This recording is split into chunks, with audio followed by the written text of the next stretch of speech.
Searching the internet, looking to network, and hitting the pavement. We've done the work to help you get ready for your next job. We've got the experts and the latest tips, and we got you. This is Job Hunt Iowa.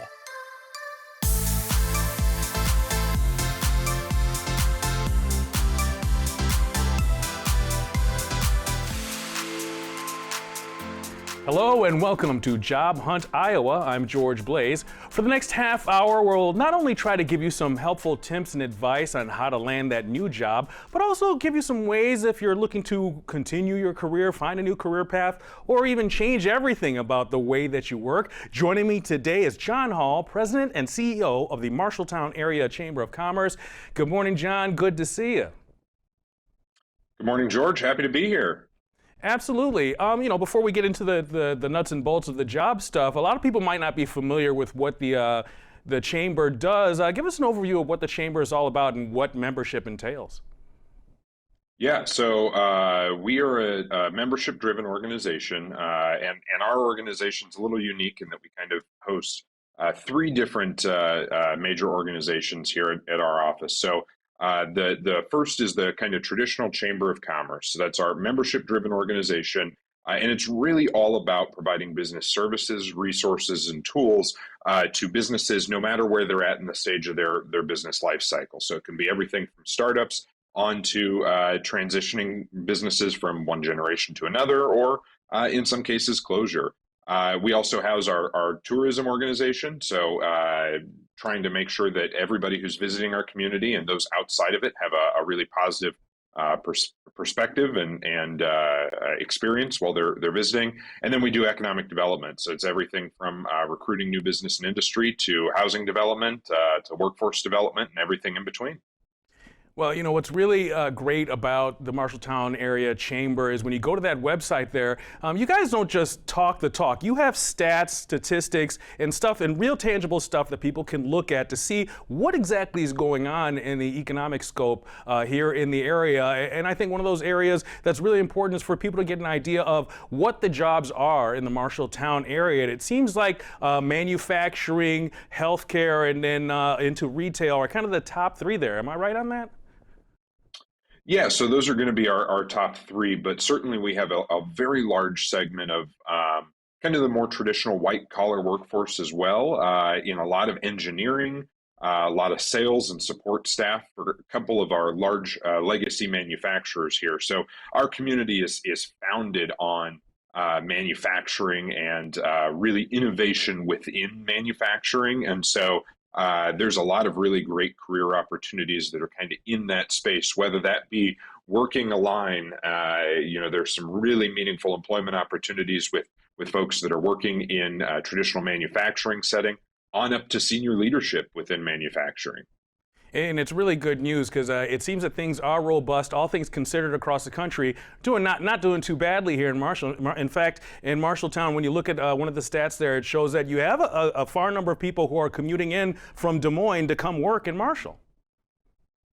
Yeah, so we have a pretty high commuter rate, and that is in large part because we are a regional hub for manufacturing. So we're recruiting in not only folks that are working within our manufacturing industry, but also those that are, like I said, supporting it. So a lot of our engineers, a lot of that kind of more traditional white collar workforce is commuting into our market. And that's one of the things our organization is set out to do is how do we provide really incredible community that they want to say yes to living here and not just commuting in.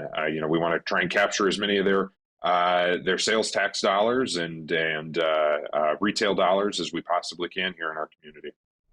And I know that, one of the pillars or focuses of the chamber is really about being local, supporting local small business, supporting people, but that also helps our job seekers who are watching the show today. Talk to us a little bit about how your effort to make sure people support local helps people seeking jobs in the area. Well, the reality is that the job seeking process has really shifted in the last generation. Kind of since the millennial generation hit the job market, we've seen a pretty monumental shift in the way that people interact with the job market. It used to be that if you created jobs, people moved to your community to take those jobs. Well, now people are moving to where they want to be and then figuring the job thing out later. And so we know that as a community that has jobs available, we have to build a really incredible community if we want to fill those jobs. It's not just about marketing what opportunities are out there, but we have to market the community as a whole and talk about our story, share our some of the information about our community, have really great small businesses, small shops, small retail opportunities in order to attract that next generation of workforce. And it's clear by looking at, the demographics of the workforce in the Marshalltown area that you've kind of got this big bubble of 40-somethings, who I assume are people with families and kids who are really robust in getting jobs and moving around. But you also have a bubble towards the younger group, the 20 and unders. Let's talk about those folks in terms of if they're looking for job opportunities in the Marshalltown area. What should they be doing right now? So first and foremost is making sure that they have a skill set that lines up well with opportunities that we have in our market. The part that always kills me the most are when folks are having to take 2 or 3 jobs in order to support themselves, knowing that there are really meaningful employment opportunities that offer an opportunity to have a single job and support a family that are here in our market. And a lot of that starts within our high school and our middle school, and being engaged in the career opportunity pathways that we have through our school systems throughout the entire county. And all of that ties into our community college. The Marshalltown Community College, part of the Iowa Valley Network, community college network here in our market, does a phenomenal job of matching up skill sets to job opportunities that are available in our market, and ensuring that folks have a great pathway that post graduation from high school, they are usually 1 year or less away from being ready to enter the job market with a really meaningful employment opportunity. And certainly, if you've already graduated, that doesn't mean you're out of options. I would encourage you to connect into our community college system, because there are great ways to upskill yourself, to gain those skills that are necessary in order to advance your career. Well, it's interesting, growing up in the 70s, my parents, my dad and my uncles, all, they worked for Caterpillar, they worked for Ali Chalmers, they got a job and they welded for 30 years and they retired. That's not really what the world looks like now, but it still isn't a reason for young people to be discouraged that they can find a job and be secure in the long term. Absolutely. There's a lot more job hopping that's happening now. And that's probably okay. We know that we're in a workforce shortage. We know that workforce shortage isn't going anywhere anytime soon. And so folks getting skills and getting multiple skills from multiple industries and getting experience within multiple locations is good, because it's going to help us adapt to the challenges that we've got within workforce. So the idea of automation for folks that are in my industry of chamber and economic development work has for a long, long time been a very negative word. I look at it as opportunity to retain most of the folks that are in our market. So a lot of our industries need automation in order to be competitive, in order to meet the needs that they have for their customers, knowing that even if they had a bunch of jobs that were all really high paying, we probably don't have the people to fill all of those positions. And that's just a product of everywhere across the country right now. And so, really leaning in on automation, and with automation comes opportunities for additional skill sets to support those robots and cobots and the like. And so ultimately, it just leads to a better standard of living for folks that are taking these opportunities all across the board. And clearly, our young people that we're talking about, our younger kind of entry level people, they kind of come to the table with a lot of job skills they may not even understand that are important to our legacy manufacturing industries. I mean, when I was a teenager back in the 80s, I remember taking a computer aided design and manufacturing CAD CAM. That stuff is still happening. The technology has changed, but the basis of tool and die manufacturing, people to make the machines that make machines, that's something that will always be around, is an important way for people to enter a long-term market. What can a young person right now who might be in their 20s, how can they get started in finding that really locked down lifelong career?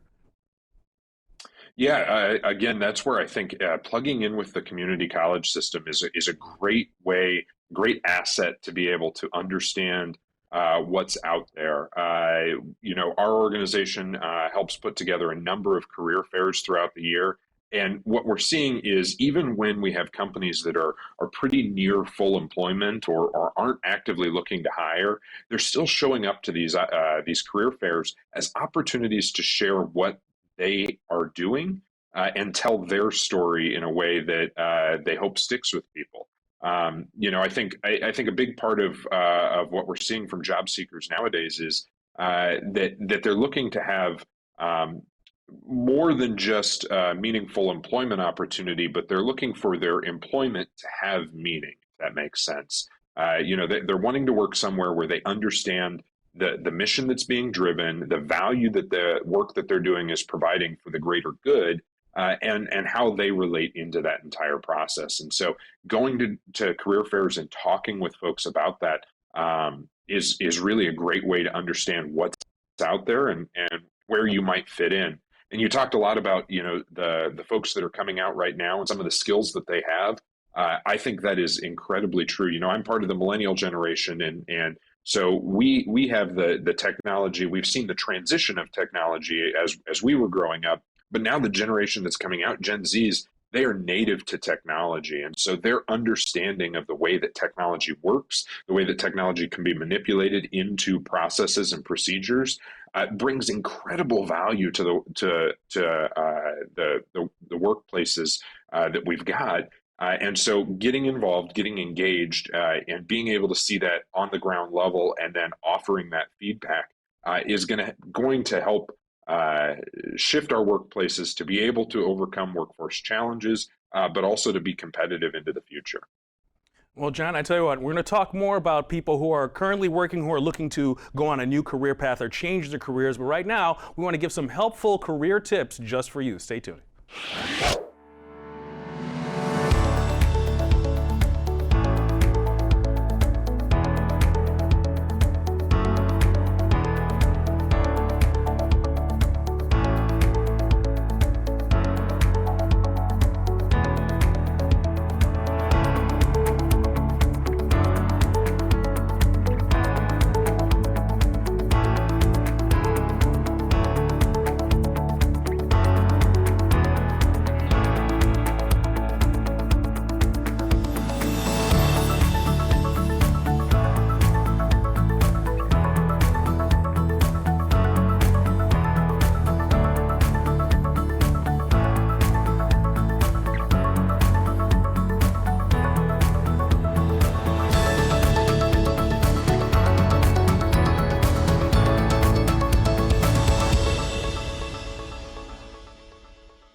Welcome back. Talking with John Hall, President and CEO of the Marshalltown Area Chamber of Commerce. John, a little earlier we were talking about kind of this bubble of people who are in their 40s. Perhaps they've raised a couple of kids that are off to college or what have you, or if not older at this point now. It's one thing to talk about we're in a gig economy, and that's kind of a young man's game in a lot of ways. But a lot of people who've kind of been at it for a while and are looking to do something. They're empty nesters, perhaps. They're looking for something more fulfilling in life, and clearly not all of us are going to be lucky enough at 50 to have enough put in the bank to retire entirely. What are the things that more mature people out here can consider when they're looking at maybe doing something different? Yeah, that's a great question and something that we are tackling constantly with a lot of folks that we interact with. I'd say probably the biggest opportunity right now in this space is for folks that are comfortable and wanting to interact with people. And so people-centered jobs are the jobs that can't be automated away. We know that within healthcare, there is a huge need, and it involves everybody from, skilled nurses and doctors and physicians and healthcare professional and mental health care professionals, down to folks that are supporting those inside of hospitals, inside of long-term care facilities, and we know that need is only growing. So if you're at that point in your professional life where you're going, man, this just isn't working for me anymore. This is hard on my body, or I'm being automated away, or whatever that change may be. The people-centered opportunities are going to continue to be there, and are certainly something that I think we're going to continue to see a lot of need around. And certainly, if you have the aptitude, getting engaged in one of the healthcare industries, we're fortunate in our market. We have the Iowa Veterans Home. That's a great place for folks that are looking to not only engage in the healthcare industry, but give back to those who have given so much for our country.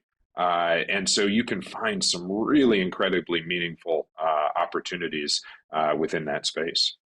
And clearly, if people are looking at changing career or finding something else, all of us have to do a better job of continuing to take on new challenges, to take on new skills, maybe take a couple of classes somewhere and learn something different, because you just never know. And maybe you can wax philosophically with me here for a minute. We keep talking about how automation is going to change everything, and this is one of those areas where it's still there's pluses and minuses. Because clearly, when we talk about artificial intelligence, and there are a lot of kind of service-related jobs, customer service and what have you, that literally within 5 years, the landscape's going to look totally different. And the kind of entry-level jobs that are out here, many of them, I mean, you go through your local drive-through, there's one person working there where it used to be 10 people working there, because they found ways to automate the systems. They're, like you said, customer service, when you call for a helpline for something technical related, a lot of times, or you call a bank, you're talking to a robot for 5 or 10 minutes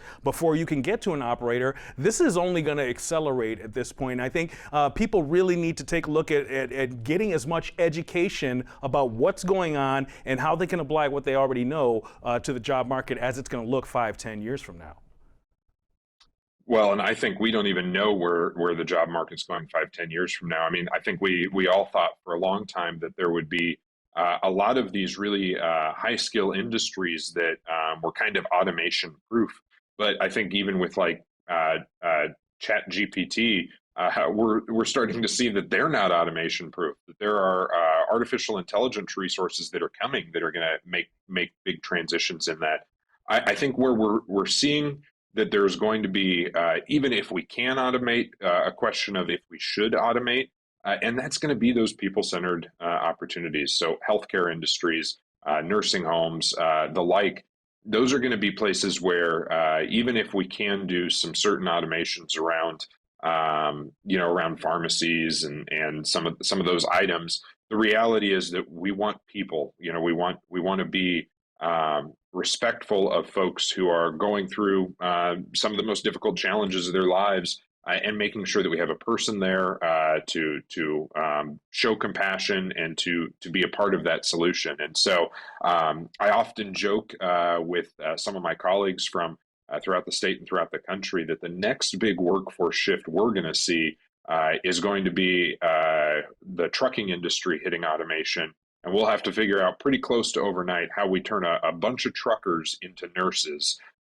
Because that's going to be the shift that we need. We know we've got a nursing shortage, and that's only going to get worse. And we know that automation is going to come to the trucking industry at some point. And so, but I think those realities exist across a whole multitude of industries.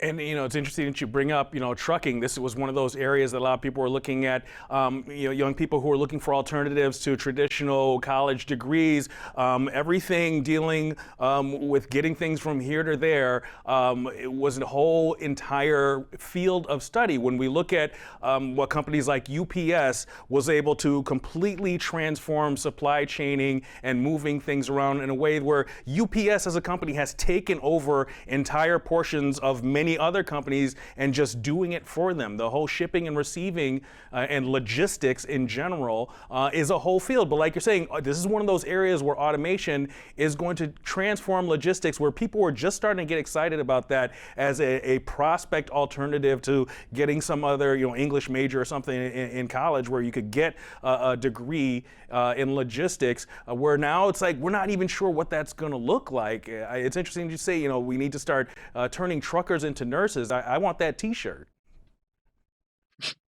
Well, I think it's a reality that we're going to be looking at some point in the near future. The logistics industry is going to change pretty dramatically. And look, I come from a household where my father was a UPS truck driver, actually, and I think the last mile stuff will be the last piece to get automated. But the over the road truckers, we've got time limits on the amount of time truckers can spend on the road. Well, if we can start to figure out automation and battery technology that comes to support it, all of a sudden that goes away, and so all of a sudden you're reducing costs and time, and all of those things start to feed into one another, and so we're going to eventually see big needs for shifts within our workforce, our existing workforce, back to people-centered opportunities. Well, the Marshalltown Area Chamber is a membership organization. Your members are businesses, small, medium, and large, all trying to make inroads in network to make sure that they can stay robust. The fact that they're all still here and your members that are still here and made it through the last couple of years is a testament to how robust these companies, these business managers, these business owners are. What are they looking for in terms of bringing in workforce and people they want to see? What are you seeing in the immediate area that are the hot jobs? Yeah, so our hot jobs are going to be nursing is a big one, engineers, and folks that kind of are understanding technology systems. So we've got a lot of robots and cobots working at our manufacturers that need to be able to understand and work within that process. But we have a ton of white collar opportunities open right now too. So sales, different management levels, different business development folks are all in high demand in our market, which is why we're seeing so many of our employers investing into quality of place and quality of life amenities within our community, and doing things like finding ways to support retailers, small retailers in different ways, or small businesses in different ways, because they know that those things are important to their folks. So that would be the other one I would say is entrepreneurs. We're looking for entrepreneurs, which is not typically a career path that people choose, but we have a ton of resources to try and support them and help them be successful in our market. And it's really important in that area, John, because there's a lot of people out here who maybe they don't really understand what being an entrepreneur means. You might have a great peanut butter and jelly sandwich recipe, but that doesn't make you a small business in Marshalltown. But you do put a lot of effort into creating spaces on your website and at seminars and things for entrepreneurs to get together and get some real advice from other people in the business sector on how they can bring their ideas and their ingenuity and to actually make something that's a family-sustaining goal, career path. Yeah, absolutely. That's something that the state of Iowa has done really well, and Marshalltown tries hard to support and find unique ways to support. We've got some different grant opportunities that are unique to our community, built around some of the entrepreneurship opportunities, and our community is built on entrepreneurship. Our legacy manufacturers are here because they were entrepreneurs in their time and built up really incredible industries around innovation and entrepreneurship. And so we're constantly looking for ways to find folks that are interested in that, and support them. And it doesn't have to be technology entrepreneurship. It doesn't even have to be a small retailer or restaurant. We're looking for everything from arts entrepreneurship to or unique opportunity that they're trying to pursue. Well, John, we've got about a minute left here. If people want more information than the resources you have at the Marshalltown Chamber, how can they get a hold of you? Yeah, absolutely. So our website's marshalltown.org, about as easy as it can be to find. We try and put a ton of resources and pieces up there. But what I'd say is, if you're interested in our market, if you're looking for a job here, reach out to our office. We have a dedicated workforce resource built within our office, whose entire job is to work one-to-one with folks to try and get them plugged into incredible and meaningful opportunities here in our market. Well, John, it's been great talking to you. A lot of great information out there. Keep up the good work, and good luck to every member and everybody as part of the Marshalltown Chamber. Good to talk to you. Yeah, well, thank you so much, George. Really appreciate the opportunity to connect with you today.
You know, finding a new job and being happy in your career can be a bit challenging, but I hope we've given you a little information here that can make it just a bit easier. The main thing is to stay active, keep your mind active, maybe take a couple of extra classes at your local community college just to keep your skills set up, because the jobs are always changing. As we talked about today, the job market is changing, and what employers are looking for is always changing. Stay up to date, go to your Chamber of Commerce, look up what's happening, and make sure you watch us right here on Job Hunt Iowa. I'm George Blaze.